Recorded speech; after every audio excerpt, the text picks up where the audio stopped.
expulsão, dizendo que o país corre risco. Como assim? Mas é isso mesmo, pibinho ou pibão. A economia brasileira segue robusta e 2024 deve fechar melhor que o esperado. Professor, explica para a gente, se os dados econômicos estão tão positivos, por que o mercado está tão mal-humorado? Essa é a tal pergunta de $1 milhão, porque é difícil a gente ter a resposta. Os dados sobre emprego, sobre o crescimento do PIB, são agora, inclusive, quando a Poliana apontou na sua manchete sobre a questão da extrema pobreza, que tem dados extremamente positivos de queda, né? Queda cada vez maior. Vamos chegar um dia, torço, para que possamos falar que não temos mais ninguém na extrema pobreza. Entre outros dados, as exportações vão muito bem e tem alguns problemas, a questão do câmbio, né? Que aí passa muito pela especulação, e a questão da Bolsa, que hoje até eu sempre acompanho o movimento da Bolsa, ela está com um índice positivo até o momento.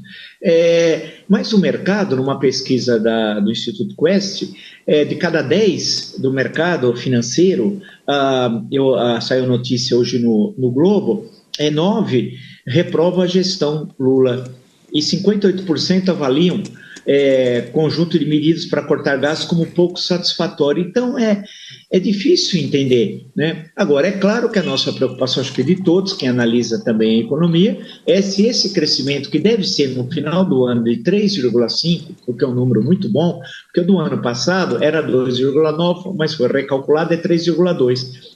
Que era um bom número também. 3,5 é um bom número.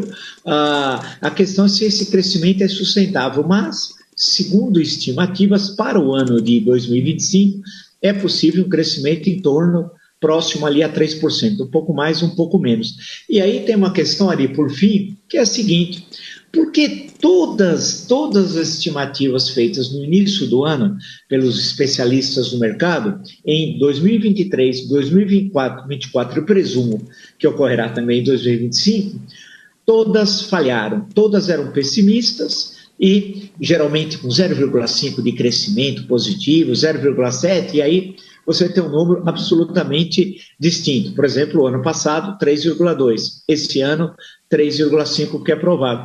Então, a realidade se sobrepõe a algumas estimativas do próprio mercado. Vamos ver como é que vai ficar a discussão, a questão do corte de gastos, como é que vai ficar o câmbio, mas é uma muito boa notícia o crescimento positivo de 3,5.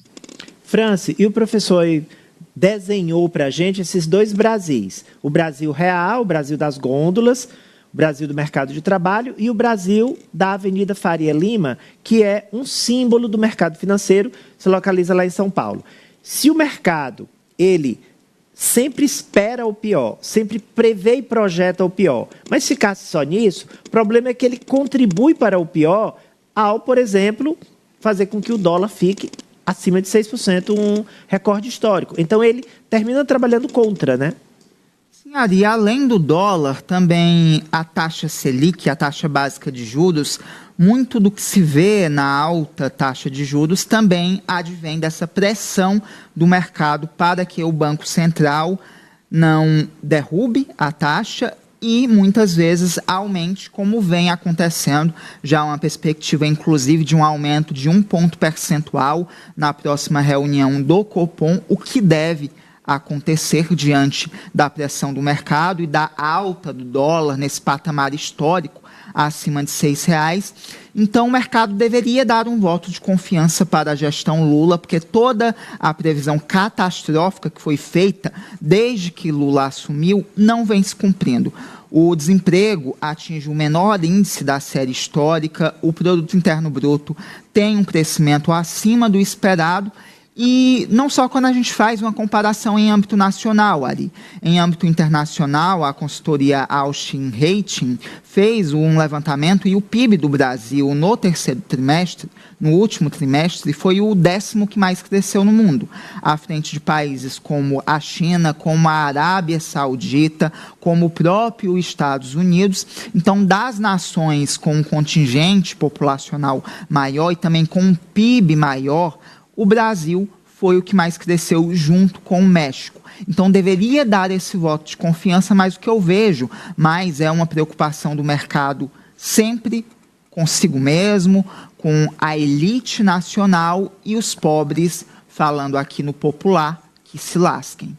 Eu aproveito agora e chamo a manchete da nossa Apoliana Oliveira, porque ela fala